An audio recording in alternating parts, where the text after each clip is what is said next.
នេះគឺខ្ញុំចេញមកអួត skin friendly ព្រោះដោយសារសាប៊ូសុំ friendly ចឹងណាគ្នាដឹងស្រាប់ហើយ skin friendly ទី1គឺចាអានេះ skin ទី2ណាគ្នា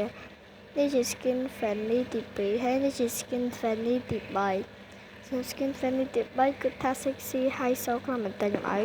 8លើ10ដោយសារ sexy ពេកចូលទៅ skin ទី4មកកាន់យើងវិញ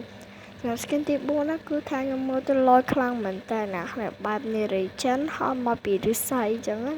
គឺមានអារម្មណ៍គៀងខ្លាំងតែមើល skin ទី5ទាំងអស់គ្នាសម្រាប់ skin ទី5គឺលយខ្លាំងមែនតើណាគ្នា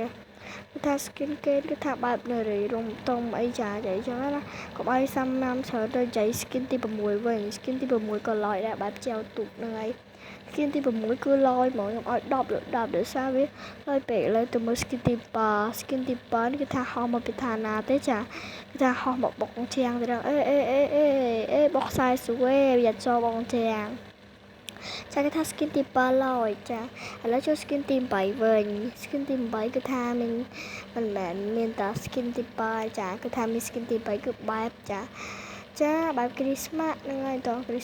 Christmas យូរតាំង2024 2025ឥឡូវគឺចូលទៅ skin ទី9ហ្នឹងហើយ skin ទី9នេះគេថាលយខ្លាំងមែនតើខ្ញុំឲ្យ8លើ10ខ្ញុំមិនដឹងថាខ្ញុំនិយាយត្រូវឬក៏អត់ទេដោយសារតែ skin ហ្នឹងគឺមើលទៅ9មែននេះជា skin ទី10ជា skin ដែលខ្ញុំមើលទៅលយខ្លាំងជាងគេហ្មងហើយ skin នេះគឺថាលយយកតែមែនតើណាគ្នាចា skin នេះគឺថាអ្នកគ្នាដែលចូលចិត្តមកល្មមឯនឹងលេខបានអញ្ចឹងហើយបើណាគ្នាត្រូវការដាក់ពេជ្រឬណា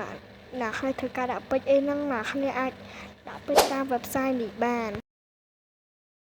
website នេះល្អគឺថាយើងអាចដាក់បានអញ្ចឹងណាដល់គ្នាចឹងមិនធម្មតាមានតែ website ហ្នឹងឯងគឺមានទាំងកញ្ចប់ណែនាំផុនគេទៀតហើយនេះគឺជាកញ្ចប់ណែនាំផុនគេ